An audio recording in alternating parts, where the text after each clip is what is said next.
From the WNIN Tri-State Public Media Center in downtown Evansville, I'm David James, and this is 2 Main Street. The American Red Cross has had boots on the ground since 1881, responding to floods, fires, and storms, major disasters affecting thousands like hurricanes, others as singular as a house fire and a displaced family. Clara Barton, the founder of the American Red Cross, gained fame as the angel of the battlefield during the Civil War. And later in life, she helped mobilize a network of caring individuals eager to answer the call when a neighbor or a stranger was in need. Clara Barton was no stranger to the Evansville area, seeing firsthand the damage left behind by tornadoes and flooding in the late 1800s. Clara Barton died in 1912. She was 90 years old. Barton's legacy lives on with the disaster response volunteers, many with bags packed, ready to leave the comfort of their homes to provide food, shelter, and a helping hand to get the hurting back on their feet. Here to tell us about the disaster response of the Red Cross and the local volunteers is Beth Sweeney, Executive Director of the American Red Cross of Southwest Indiana. Beth, good to see you again. And you're relatively new at this job. You've had a lot on your plate in the past year with volunteers heading out to cover the tornado outbreak in western Kentucky, the Dawson Springs area, of course, hard hit. And just recently, the flooding in eastern Kentucky. So you've been a busy gal. Very busy, yes. I've been with the Red Cross for about 6 months now, and I believe my second week we were dealing with the possibility of an ice storm here in Evansville, and then things just slowly happened, and now we're responding in eastern Kentucky, so very busy. And the Clara Barton connection to Evansville, that's neat. I loved hearing the history of Clara Barton and how she had actually been to Evansville, met with some people here, did some disaster work, and then talked about, giving orders for some of those disasters in other parts of the country. It's pretty amazing to hear about the history of Clara here in Evansville. And there's a plaque, you said, that mentions her? Yes, at Deaconess Midtown. I believe it was dedicated just a few years ago. We actually have some really interesting artifacts of the Evansville Red Cross that show even a letter that she had written to the mayor of Evansville at that time. So we're working on a display right in our front when you walk in the door to see, Clara Barton's connection to the local Red Cross and some of the other artifacts just to share the story over the years. Well, that's great. That's great. Now, many of our listeners and viewers remember Beth Sweeney as a reporter and anchor at WFIA-TV. We worked together, and you reminded me that the first big story you covered when you moved to Evansville was the 2005 tornado. Yes, I started in late September of 2005, and I was still training. I had been on the air a little bit doing some reporting, but had not officially started as the anchor of the morning show. And then the November tornado hit. And that was one of the biggest, obviously, stories that I covered from the very beginning. And I'll never forget going out to the Eastbrook Mobile Home Park and being in Newburgh to cover some of the families that had lost everything there. And Red Cross volunteers were some of the first people that I saw. You always see them in their red vest helping people and connecting. And that was my initial connection to the Red Cross here. I got to meet some of those volunteers. We continued at 14 News doing a telethon and working with some of the volunteers to benefit the Red Cross. So it was a full circle moment for me 16 years later when this job became available. And I actually interviewed for the position the day of the Western Kentucky tornado, the day that the tornado hit. But it was a good decision for me and my family, and I feel like I'm in the right place working with some wonderful people. And, of course, we're mostly made up of volunteers, and it's pretty incredible to see so many people give of their time. The facts about this tornado back on November 6th, 2005, was an F3. It was 41 miles, peak wind speed of 200 miles per hour. It started north of Smithfield Mills and ended in northern Spencer County. There were 25 fatalities and a lot of injuries, and 500 homes, buildings destroyed or severely damaged. And, of course, the Eastbrook Mobile Home Park was where most of the fatalities were located. Now, we don't want to bury the lead here. you have a new member of your family. You want to tell us about that? I do. I have a 10-month-old daughter, Caroline. So now I have an 8-year-old and a 10-month-old. So life at home is very busy, but it's wonderful. She is just the light of our lives and the miracle baby we didn't know was coming. And we're so excited that she's here, and she's blessed our family in more ways than I could have ever imagined. So life is good. Oliver has a little sister. Yes, and he's the best big brother. They're they're going to be the best of friends. I know that. Now, when you started your job here, you did some shadowing with the local volunteers to see what happens on the ground. Yes. I mean, just recently I went out with a couple of our disaster volunteers on house fires to respond to those. So typically, once a house fire happens and fire investigators get on scene, they determine if a family can't live there, if they're going to be displaced from their home. And that's when they call us. So we have a 24-hour hotline that dispatches our disaster volunteers to those house fires or whatever disaster it may be. We go to the scene, we talk with the family, we do a disaster assessment, and if it is determined that they're displaced, that's where we come in with financial assistance right on the spot. So we can give them between $500 and $600 to help with those initial expenses. So if they need a place to stay, a motel room, clothes, food, if they need things like their prescription eyeglasses replaced because they lost them in the fire, we have licensed healthcare professionals that can help with that to get their prescription medications replaced. We also provide mental health care and spiritual care. So we open a case with that family, give them that financial assistance, and then our caseworkers take it from there, and they help that family rebuild, so to speak, to learn how to overcome this adversity that has happened in their life. We connect them with other partnering agencies with the Red Cross to help them with whatever they need to get back on their feet. So it's not just an initial response, it's a follow-up. Absolutely. We continue to work with those families until they feel comfortable that they've got the help that they need, that they found a place to stay long-term or temporarily until they rebuild or whatever their case may be, to make sure that their children are safe and cared for and that they have all those basic necessities met. I think that's really important is the follow-up, because if we're going to build resilience among families that have experienced something so traumatic, we have to be able to be there for them and provide the care that they need over the next weeks and months to come. Well, what about that first experience? It was very eye-opening, and I'll tell you, I went to 2 fires in the same day, and the second fire that I went to, one of the homeowners said, "Are you here to do a news story?"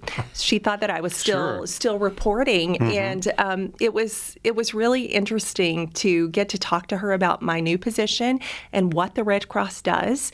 And when we handed her that $500 cash card and said, "This is yours to take care of whatever you need," she immediately started crying and just didn't expect that and didn't know that that's what the Red Cross did. And that was so rewarding. I walked away from that day and I remember calling my husband and saying, "I'm in the right place. Sure. You know, I have a new purpose in life, and it's just been amazing to see what the Red Cross does on a daily basis." And of course, as a reporter, we go cover these events and then walk away and go back to the station. But this way, you can actually help these people. Yes, exactly. That's a great feeling, I'm sure. It's a wonderful feeling, but what's most rewarding is to see what our volunteers are doing. I mean, they are on call a lot. You can sign up for specific shifts that you want in specific areas that you want to volunteer. But to see them, not even flinch. When they get a call, they know that there is a family out there that is in need, and they may be watching their entire life, go up in flames or have been destroyed from a tornado or some type of severe weather event. So it's amazing, and it speaks to the people of this community and what they do to help others. Now, is there a profile of the typical volunteer? Well, when we're looking at disaster action team volunteers, this is a little bit of a heavier lift than some of our other volunteer opportunities. So, we have volunteers that cover outreach events. We have blood ambassadors. But disaster volunteers, we ask that they commit to about 2 12-hour shifts a month at the least to be on call. Now, that doesn't mean you're going to get a call within that 12 hours that you might be on call, but it is a little bit of a heavier lift. We want someone who's compassionate, who's a good listener, who can be on the scene and give those hugs and comfort to the family immediately. So that's really what we're looking for. And we have a wide variety of disaster volunteers. We're talking to Beth Sweeney. She's the new executive director of the Red Cross of Southwest Indiana. And what is your coverage area, Beth? Well, I cover 24 counties. So we cover several in Indiana. We go all the way up to Terre Haute and Vigo County. We also cover 7 counties in Illinois and 3 in Kentucky. So Henderson, Union, and Webster. So we are all over the place. So we're looking for disaster volunteers in all of those counties. And we're going to meet 2 disaster response volunteers in a few moments, Brian Southern and Don Francis, and they're waiting in the wings to tell us about their experiences. Now, these guys will tell us why they wanted to get involved. So why are they so important to the Red Cross, these volunteers? Well, we need those volunteers. You know, the Red Cross has made a commitment to our communities that we will be there when disasters happen. If families are displaced and they need our help, the Red Cross will respond. So this is a critical role and a critical part of our mission, which is part of, what it was founded on with Clara Barton and being able to help people that may not be able to help themselves. So we have to have those volunteers to be able to do what we do and carry out the mission. So what attracted you to the Red Cross? Well, I've always had a soft spot since the November tornado in 2005 and my connection there. And learning about all that we do, I had no idea until I started researching the position, all of the different service lines and services that are offered to our community. So in addition to disaster, of course, everybody knows the Red Cross for blood. We provide 40% of the nation's blood supply, but we also provide services to the armed forces, which is really what the Red Cross was founded on and why Clara Barton started it all. So we continue to help military families, to help service members who are deployed, and we are actually the neutral party between the military and those military families. So let's say there's a death in the family back home of a deployed service member. Then we work with the military and the family to confirm that information and hopefully get that leave of absence granted for that service member, which is pretty incredible when you think about it. So we do that. We provide deployment workshops, mental health care, those types of things for services to the armed forces. Not to mention the life-saving skills classes we do. So CPR, AED classes, we do lifeguard training, babysitter training, all those things. So it's really quite a variety and something for everybody if you want to volunteer. It's interesting you mentioned the military connection.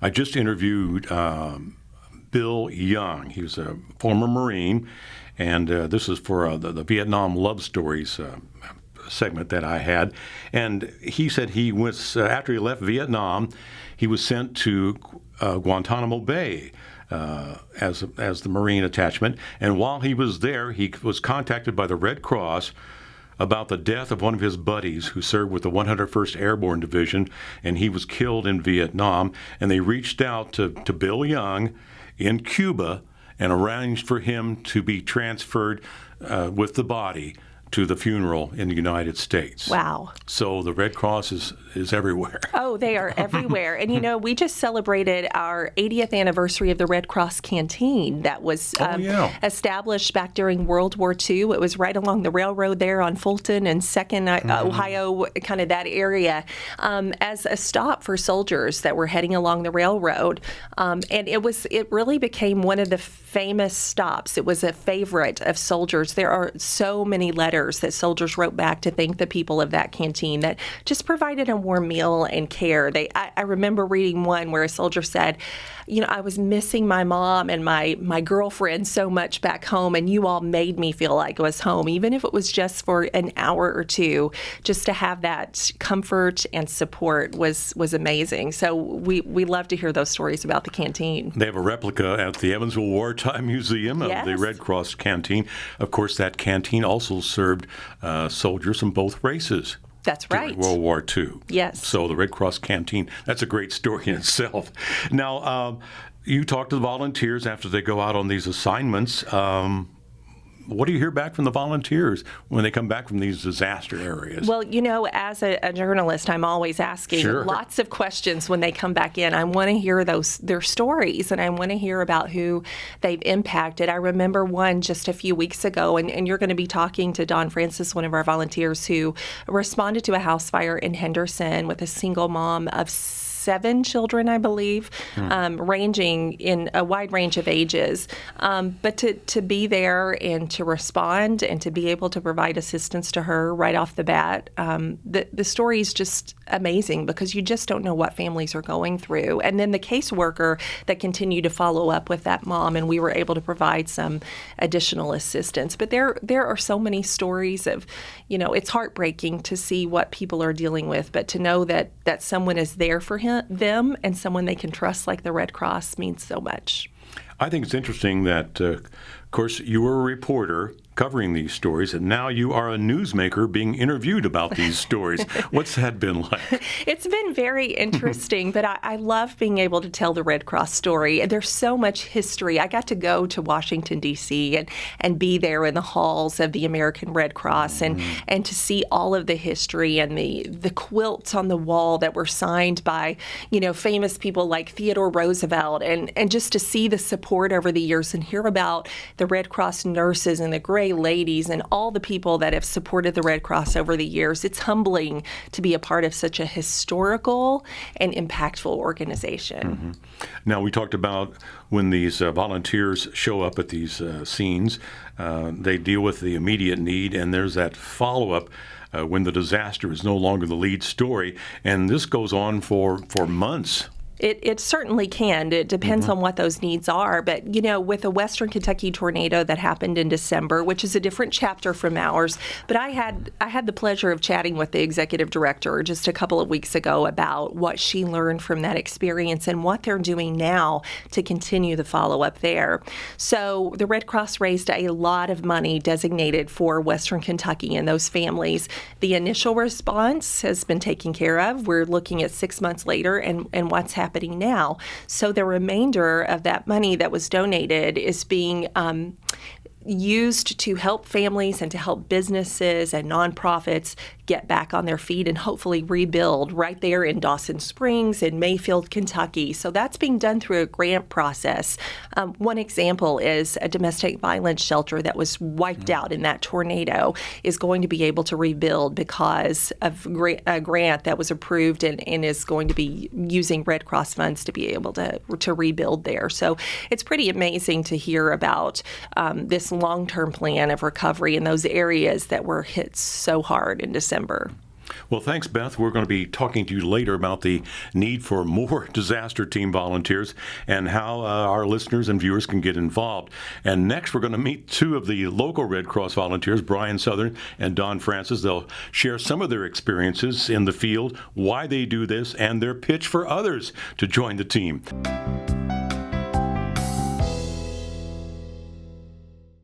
Joining me now are 2 of the local volunteers, Brian Southern and Dawn Francis. So welcome, guys. First of all, how much advance notice do you get before hitting the road? Let's start with you, Brian. Yeah, thank you, David, for having us. We appreciate it. We get about 5-10 minutes advance notice, but usually it's the disaster services is a very responsive type action. So when something happens in our community, then we're called to help come out and support the family. Now this now if you're called outside the Evansville area, you have your bags packed. Yeah, we have a ready bag in our cars. Most of us do, and we have change of clothes and everything we need if we need to be away for an extended period of time. Or, a lot of times we'll go to a scene and we'll be out in the rain for quite a while, and so it's nice to have a dry set of clothes when you're done. But we try to be ready for anything that can come up. Longer stints, we have a little time, and sometimes we schedule visits with our clients so that they may not need to see us right at the time that something happens, but they want to see us the next morning or something. So, Dawn, do you ever have anything that's missing from your to-go bag? All the time, yes. Yeah, pretty much so.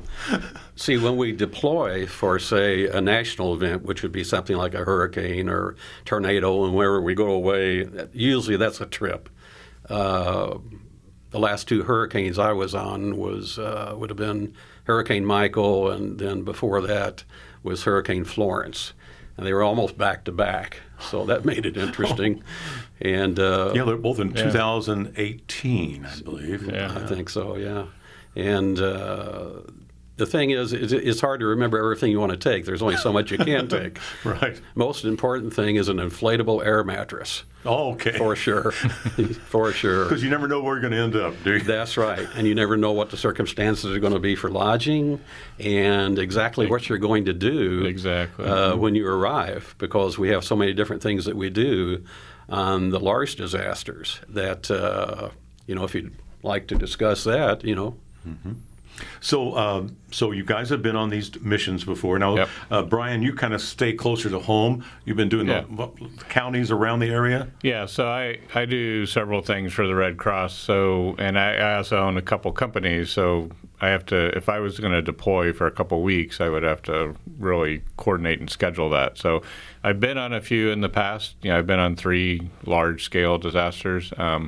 But most of my energy and effort is for the local community work. And that'd be what?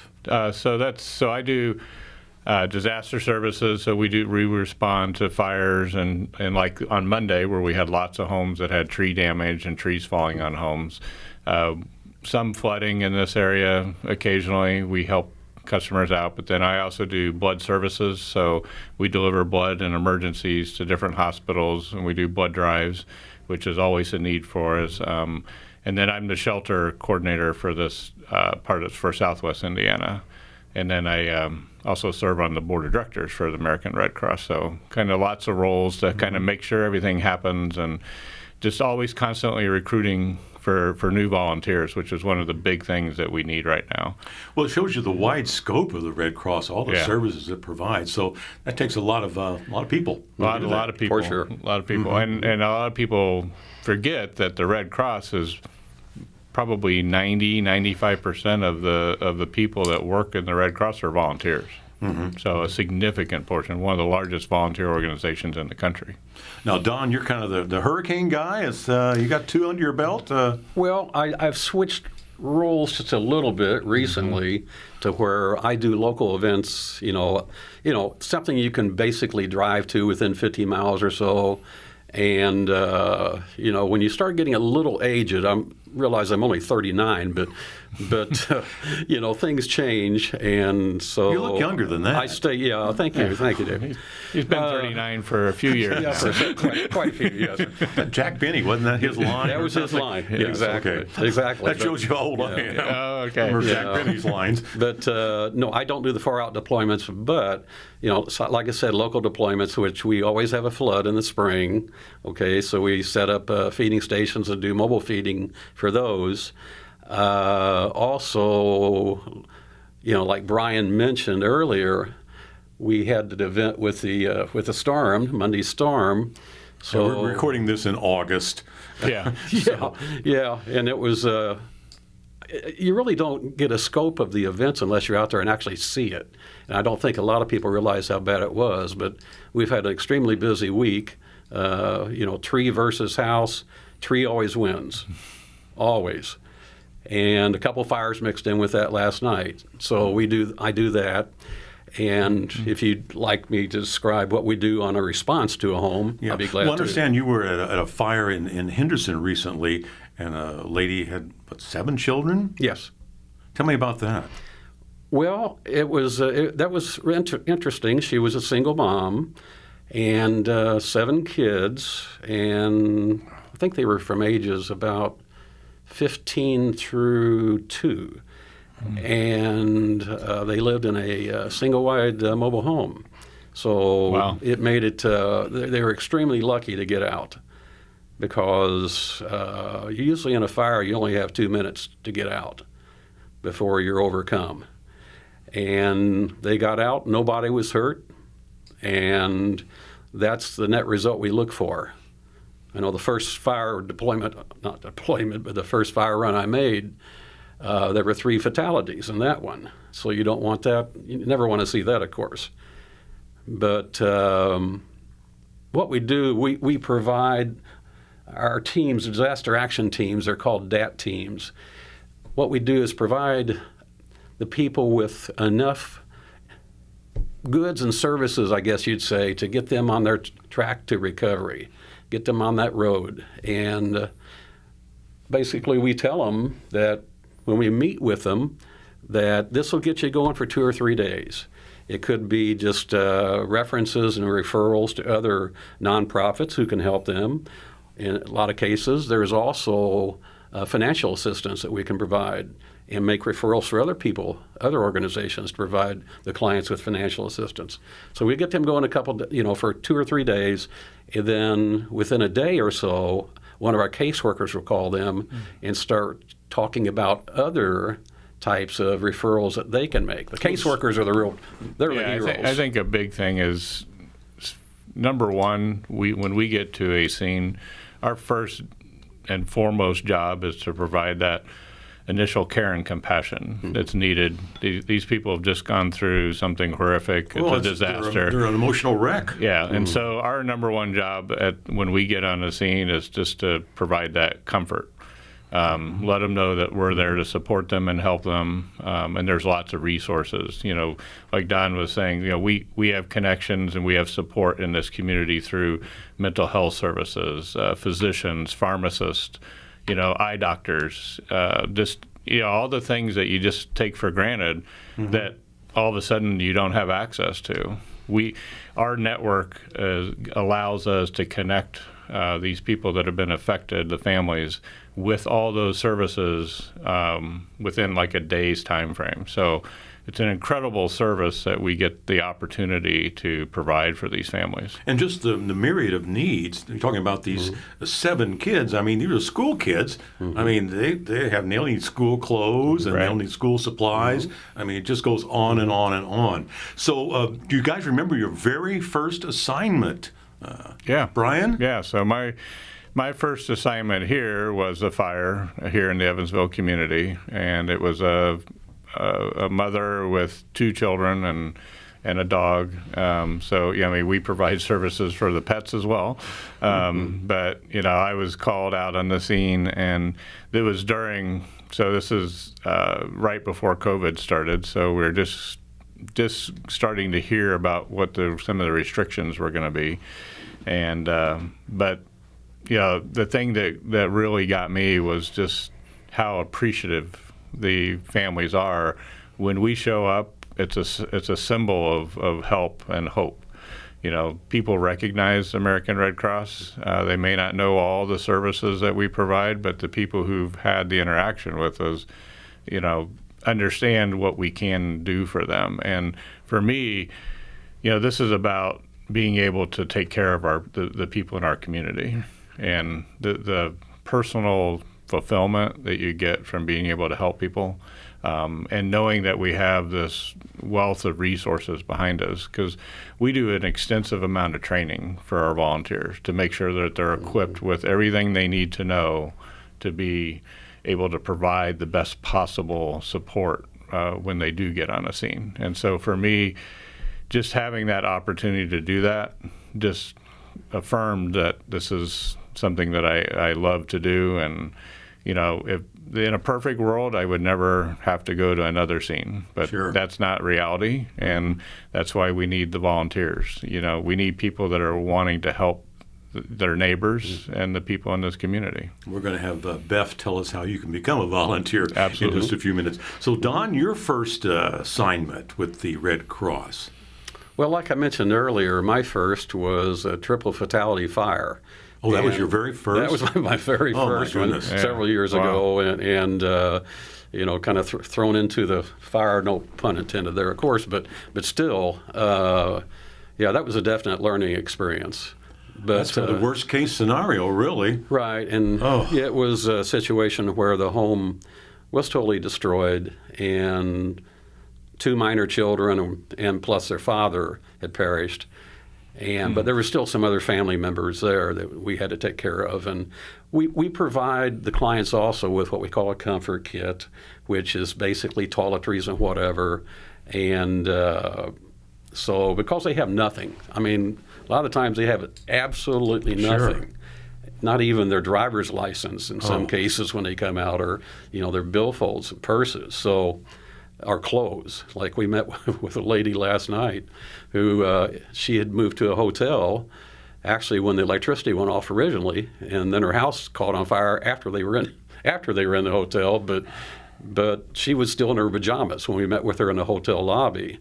But to expand upon what Brian was saying is that it's gratifying for us, and we are volunteers, but we do get paid. The way we get paid is by hugs. I bet. Yes, it's very interesting, to say the least. So what run across. when you leave a scene like that, there's a feeling of I've done something. Well, yeah, and it's entirely different than what you do if it's a national deployment, like in Eastern Kentucky right now. What's happening there, we've got 14 shelters, and Right. several hundred people, 300 to 400 Right. people in shelters. Even some local Evansville volunteers Yes. have gone out and to help with the shelters out there. So. But on those, volunteers such as Brian and I would be, one of the things we do, in addition to the shelters, is mobile feeding. And I think everybody's familiar with the Red Cross. Looks like an old ambulance. Put a big Red Cross on the side of it. But those are being phased out for the new style. But anyhow, whenever we go out to feed, we do lunch and dinner. And one of those vehicles, we can serve several hundred hot meals at each meal. So we go out into the community and find people on streets where, they're taking all their destroyed things from the house, laying out to be picked up, and we feed them. And that's always, it's great. I mean, one lady I remember in Wilmington for Hurricane Florence came out, and she was carrying a baby in one hand and dragging her 2-year-old behind her, and she was crying. I said, and I walked outside and said, "Ma'am, what can I help you with?" And she said, "We haven't eaten in 2 days." And then you guys showed up. And she says, "Why do you do this?" And I told her very simply is that we're Americans. What do Americans do when Americans are in need? We help each other. And unfortunately, disasters are something that bring us all together. Mm-hmm. And in times like they are today, people are going every which direction and different opinions, but we always work together on disasters. That's the strength of America. Mm-hmm. So the food, where does that come from?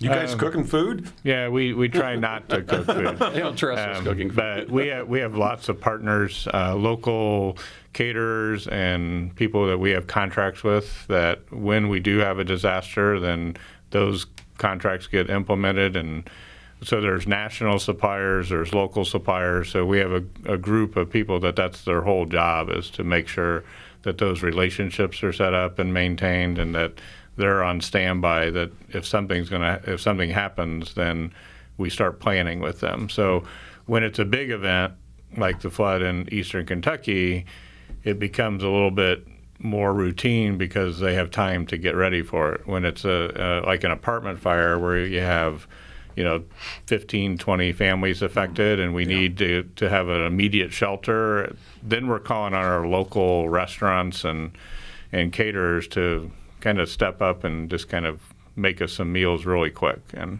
usually what we do because of the things we had to change for COVID, we get prepackaged meal, they're single serving meals. So used to, we could do the buffets, but we kind of have gone away from that just because of the requirements for safety and cleanliness and serving and things like that. So now our caterers have really stepped up and are providing us the styrofoam clam boxes that you get, when you don't finish your meal. Right. But your carry-out stuff. So Plus they're easier to carry for the client too. You can stack them. So we get those, and they bring them to us in bulk, and then we distribute them through our our ERVs, our emergency response vehicles, Yeah, our two shelters, of or course. 2 shelters. Yeah. Let's learn more about my guests, Brian Southern and Don Francis. Are you guys both from the Evansville area? Don? Yes, all 39 years of my life I lived here. Yeah. Yeah. I'm a West Sider, and I was. Then I married an East Sider, so we're living in Warwick County now. But anyhow, Wrights graduate, and You probably had a profession, didn't you? yeah. What'd you do? I was what our company called a regional manager for a manufacturer who was based in Aurora, Illinois. So I had like 5 states I was responsible for, our distributors in those states, making sure they were doing the right things and engineering storage systems for them and whatever. So whatever they needed. Are you officially retired then? Yes, I am. Okay, so you're definitely on call. Yeah, oh yeah, definitely. But I make this comment is that I wasn't with the Red Cross when Katrina hit, but our church at the time here in town sent down several different groups. Bethel Temple? Yes, Bethel. And I went with the second group to Biloxi, Mississippi. And the church that we were partnering with down there, they were literally supplying the food to the Red Cross, to our ERVs to take out and do mobile feeding. And we were doing also feeding at the church. But I saw how everything operated and how smooth the situation was, because some of these events that you go to, on national events in particular, can be organized chaos. And but the net result is that it always ends up working. But I was so impressed with what the Red Cross was doing and how they handled it and all that, that I said, when I retire, that's what I want to do. Yeah. Well, they cut through all the local bureaucracy. I mean, they just show up and here's some food. Oh, yeah. Here's some help. Yeah. You don't have to go through all these different agencies. And then the people you meet at these events, whether it's a local disaster or a national disaster, are just great. I mean, I remember one lady in particular that came to the church. We had like a drive-through set up where you could pick up supplies and food and water. And we were allocating it depending on the number of people that were staying in a particular home. And I said, ma'am, how many people do you have in your home? She says, I have 18 people staying in my home. Wow. She says, well, the best part, she says, I have 18 people staying in my home, 6 of whom I know. Oh, so she took in all these strangers. Exactly. No questions asked, just, that's what you do.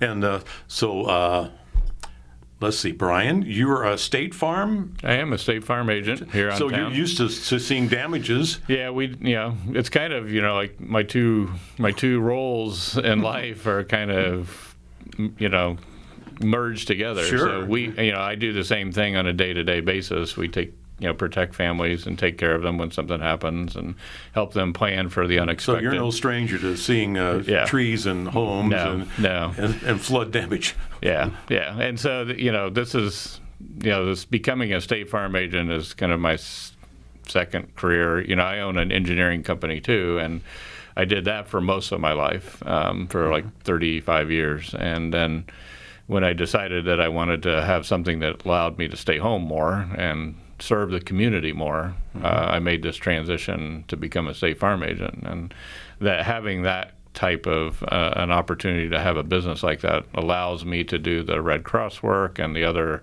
volunteer and nonprofit work I do in the community. Did that get you exposed to the Red Cross, going to these scenes? Actually, I started with the Red Cross before I became a State Farm agent. Oh, really? Okay, Yeah. tell me about that. Yeah, so I formerly worked with FEMA on a contract basis because I'm a chemical engineer, electrical engineer. So I was a chemical specialist. So I was one of the people that FEMA used on chemical spills and stuff. So I've been doing that for probably 20 years. And when we moved to Evansville, we've been here about 6 years now, my wife and I. We moved here because she works for Mead Johnson here in town, and they kind of moved us here. I could be anywhere because my engineering company serves customers all over the country. So, but this gave me the opportunity to transition from doing that work with FEMA and moving more towards a local focus, and being able to provide local support on a day-to-day basis. FEMA tends to be just the big disasters and things like that, and this allows me to have that connection with the community. And then it segued really nicely with me transitioning into becoming a State Farm agent, where I can provide that service on a day-to-day basis. Now, Don, you talked about the personal rewards that you receive helping others. So that's your pitch to someone who would want to become a volunteer? That's part of it, yes. I mean, you work these disasters, whether they're local or national, whatever, or do the other things that we do, which there's one in particular I want to mention. But yeah, like I said, it's very rewarding. You always have that warm, fuzzy feeling when you're done, that you've helped somebody. That's what it's about. Because, I mean, if I just had the worst day of my life, and our house burnt down, I'd want somebody there, can we help you? What can we do for you? And that's just a lot of it. It's, like I said, it's self-gratifying. What were you going to mention? What I was going to mention, another program that a lot of people aren't aware of that Red Cross does, is our home fire campaign. And that's a little bit different. I don't know anything about that. See, you don't know? No. Okay, what we do is we provide free smoke alarms for houses, and we do the installation. I'm one of the installers for here in Evansville. And most people don't realize that smoke alarms have a life of 10 years. And because the majority of people think that as long as I put batteries in them, as long as I hit that button, Sure. when the time changes is what we recommend. I'm one of them. Yeah, you hit the button and it beeps. Okay, that's good. And ever so often, if the alarm starts chirping, well, it's time to replace the battery. But if you'll notice now in some of the big box stores like Lowe's, Home Depot, whatever, that everything is labeled 10-year on the alarms. And the reason for that, there's a chemical inside that it actually detects the smoke, and it's got a 10-year life. Really? After 10 years, it starts to degrade, and then it may or may not work. Now, I don't want to be in a house that's got a fire started where it may or may not work. Sure. So what we do, Right. we'll send a team out of 2 people, and that covers the whole area that Southwest Chapter of Indiana has encompassed. And we'll take down the ones they have and replace them with new ones, battery operated. And the other good news about it is that you never have to change the battery. It's got a 10-year lithium-ion battery. So in other words, in 10 years, the alarm will remind you it's time to replace me. It will chirp. I think I need those. Wow. Yeah, I do too. So that's 10 years of peace of mind. Yeah, exactly. We had a case yesterday where the lady told us that you guys put the alarms in our house, and then their house caught on fire. I said, I'd like to see the alarm. She said, well, you can, but it's one big mass of plastic now. So, but that's a program people don't know about, and they're not aware of the fact that alarms only last a certain period of time. Yeah. So, Brian, what's your pitch to a potential volunteer? Yeah, so my big thing is I think a lot of people perceive that if you're going to be a disaster services volunteer, that you have to be ready to do these big deployments. And that's not the case. You get to say, I want to go do that. By signing up to be a disaster services team member, we provide a lot of good training, but all we're really looking for is somebody who's willing to do some local response and maybe cover like 2 12-hour on-call shifts a month. That's it. And you may go months without even going on a scene. And so it's not as big a commitment as I think a lot of people think it is, and I think that keeps people from making that commitment, thinking that they have to be able to go away for 2 weeks. And most of our volunteers don't do that. And I think the big thing for us is, volunteering within the Red Cross, we have dozens of different positions. I mean, you can be a blood volunteer, which means that you deliver blood to the local hospitals, and that's like a 2-hour job on a weekday or a weekend. Or you can be a blood ambassador, which means you help support a blood drive, and that's you just help check people in and couple hour commitment, and you've done your civic duty. So there's lots of ways to become involved with the Red Cross that don't require a huge amount of time commitment. And so the more people we get, obviously, the better we can distribute the need with our volunteers and not depend on a handful of people doing all the work. So more volunteers, less time commitment. So. Well, guys, this has been very informative. My thanks to Brian Southern and Don Francis, members of the Red Cross Disaster Response Team. A lot of good work being done in this area and by a lot of good people, and more are needed. Thanks a lot, guys. Okay. Thank you, David. Thank you, Thanks David. for having us.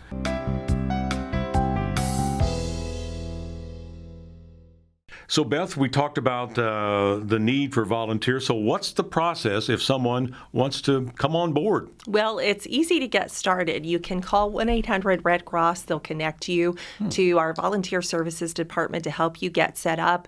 You can also log on to redcross.org and click on volunteer, and right there you'll see Disaster Action Team and how to join. There's about 10 hours of training that has to be completed. All of that is done virtually, so you can do it all online, and you don't have to complete it all at once. So if you want to do a couple hours here and a couple hours there, you can. We have staff and volunteers that are mentors that can help you through that process.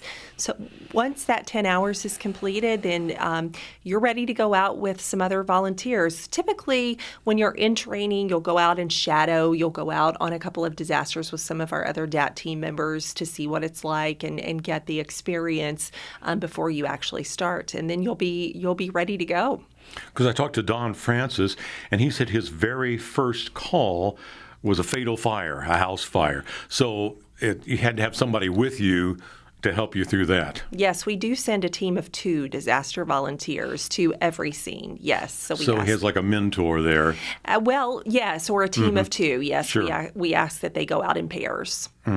So you have vehicles ready to roll? We do. Fleet? We have a fleet of Red Cross vehicles. So people that volunteer, if they get a call, they can either go in their own car or come to the Red Cross and pick up one of those vehicles and respond. I mean, the ultimate goal is to be able to respond within 2 hours of that call that we receive from emergency services or fire investigators. We're typically the second call from dispatch or fire after those emergency services.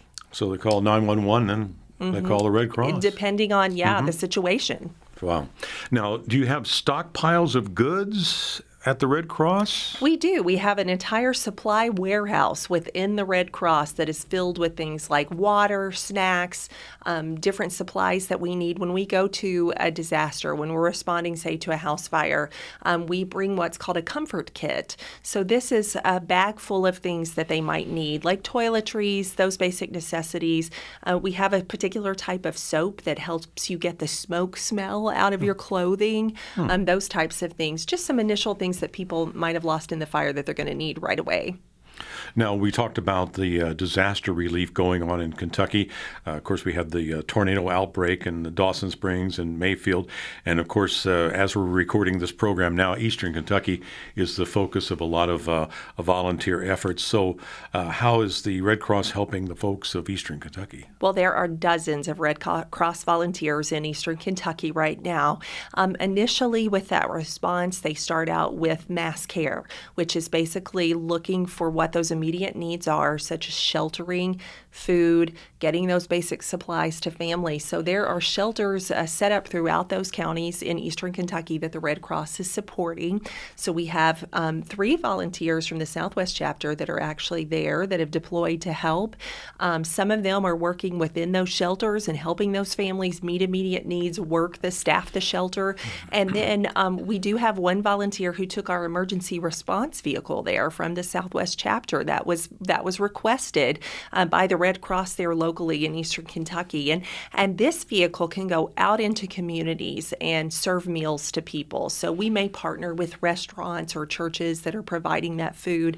We may pick up some of those meals in to-go boxes, take them out into communities where people are cleaning up, doing things to try to recover what's left of their homes. We can also provide meals at shelters as well. So when you learn of of an impending hurricane or a flood warning, do the wheels start turning? Absolutely. We're immediately starting to meet with our entire disaster team across the region. And depending on where something is happening, we may be touching base with those disaster teams in those areas to talk about, what the potential needs are, get people on standby, start talking to our volunteers about who might be willing to deploy. So those conversations are happening well in advance. When we see that something's coming, we have meetings almost daily or briefings with the National Weather Service, with EMA directors locally or wherever the event is happening, so that we're prepared and we're working together. Now, the Red Cross, of course, is a leader in collecting blood for emergencies. So how is that going? It's going really well. With the Red Cross location there on Stockwell, all biomedical services is now in that location under one roof. So used to, our blood was processed on the west side of Evansville, but just recently, actually, just as recently as February of this year, we were able to move all of our biomedical services to the Stockwell office, which allows us to produce 6,000 additional units of blood every year, which is tremendous. We've upgraded our equipment. We're just able to process things more efficiently, and it's just great to have all the staff and all of our blood products under one roof. Now, is this like a regional blood center then? Yes, so we provide blood for 40% of the nation's blood supply. We provide blood for all the area hospitals, so Deaconess locations, Ascension, Memorial Hospital in Du Bois County. We provide to Union Hospital, which is up in the Terre Haute area. It's pretty incredible to see the process. And of course, everything is FDA regulated, so there are restrictions about access to that part of the building, but we have volunteers that actually transport that blood. So they'll come to the Stockwell location, pick up that blood, and deliver it to hospitals or medical facilities wherever it is needed. I'm curious about the shelf life of blood. The shelf life of blood is, I believe it's somewhere around 40 days, 42 days. Oh, really? So it's critical that we get those donations in. And you can only donate blood every few months. So as often as you can, we ask people to come in and do that. We have blood drives all the time at the Stockwell location. We have them. And then, churches, businesses, community groups are always hosting drives. So it's real easy if you just go to redcrossblood.org and you can type in your zip code and it'll show you when the most recent blood drives are coming up in your area. So as executive director of the Red Cross, you wear many hats. And I guess one of them is just spreading the word about your services and the need for volunteers. Well, I'm very passionate about this organization. And as you know, as a journalist, I am passionate about storytelling. And I think there's no better story to tell than what the Red Cross is doing. I mean, we really have a wide range of services that we provide. But when you're looking at all of the natural disasters that are happening across this country, they're happening more frequently. People are displaced from their homes longer than they were in the past. We know that the need is out there, and we have to get more volunteers to help respond here at home and possibly deploy to other parts of the country. We're seeing the need escalate so quickly, faster than we had originally anticipated. So the need's greater. And I think people realize that you just don't cover these national disasters. I mean, there are disasters closer to home. I mean, we're talking about these fires and floods, and really it's neighbor helping neighbor mostly. That's so critical. We respond to these disasters, but we have to be prepared for when really big things are going to happen. And that's one of the things we're focused on in the Red Cross, and something I'm very passionate about, is getting some of our programs into the communities that need it most. So those communities that could be most vulnerable to disasters, that don't have the infrastructure to support it, and they need social cohesion. Neighbors need to get to know their neighbors. So we're doing things like our home fire campaign, where we install smoke detectors in people's homes for free. We're looking at neighborhoods that need them most, and not just our volunteers going in and installing those, but getting people that actually live in those neighborhoods to come alongside us and install. Get to know the neighbor down the street, because when a disaster happens, and if it's big enough and we can't get to you fast enough, you're going to be calling on your neighbor, relying on your neighbor to help. And and that's so important in building community. And it's not just smoke detectors, but other programs. We're doing a lot of hands-only CPR training to help people in communities and schools. We're going to be partnering with the Henderson County Jail to do some hands-only CPR presentations there, Vanderburgh Community Corrections, all different types of places that we know have a need. Now, of course, COVID is still with us. How has that impacted the Red Cross? Oh, it definitely impacted the Red Cross, and we lost a few of our disaster volunteers that just didn't feel comfortable responding because of that. We did switch to virtual response for a while. We're back to in-person, which we're really glad to get to do. But we're able What's to... virtual response? Well, when a disaster would happen, we would have to call that family on the phone to verify the disaster and help them and provide that assistance. We also switched from just, providing a check or cash card on the spot. We were able to do electronic transfer now with our financial assistance, which is helpful. Those kinds of processes will continue because it has made things more efficient.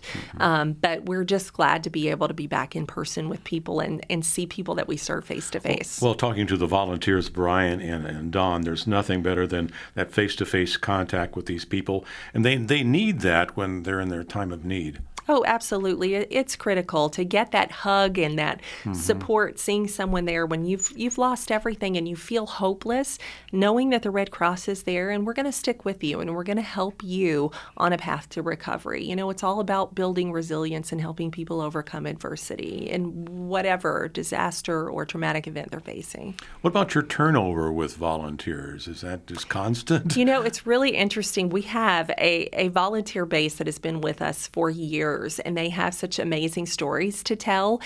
There's one in particular. Her name is Martha Aldridge, and I hope she won't mind if I share her name, but she's from Posey County. She's getting ready to celebrate her 50th year as a volunteer with the Red Cross. She started when she was a kid doing some first aid with the Red Cross, volunteering, and now she continues to go to some of our outreach events, things like that. She's just amazing. So to hear her stories are incredible. And then we have, we really would love to get some brand new volunteers. We'd love to recruit some college students or people that, have a little bit of extra time on their hand and can be on call.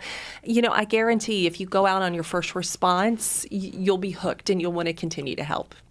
That's what these guys said. I mean, that first call and the reward they get from helping someone, they take that home with them, and then they're eager to help again. Yes, because they know that the need is there, and it's just so interesting to see some of these families that never expected you to show up, never expected you to hand them a little bit of financial assistance to help them get started, or to continue to give them a call the next week and say, hey, how are things going? Have you been able to connect with this agency? Or what help do you still need? And let's see if we can give you the phone numbers you need or the connections that you need to make that happen. Beth Sweeney, now the boss at the American Red Cross chapter of Southwest Indiana. Thanks for being my guest and sharing your compassion for this organization and telling the story of these disaster response volunteers. More are needed, and you can contact the Red Cross for more information. Thanks a lot, Beth. Thanks so much for having me. Always great to see you. Good to see you. I'm David James, and this is 2 Main Street, presented by Jeffrey Berger, Kim Wren, and the Berger Wealth Services team at Bayard Private Wealth Management.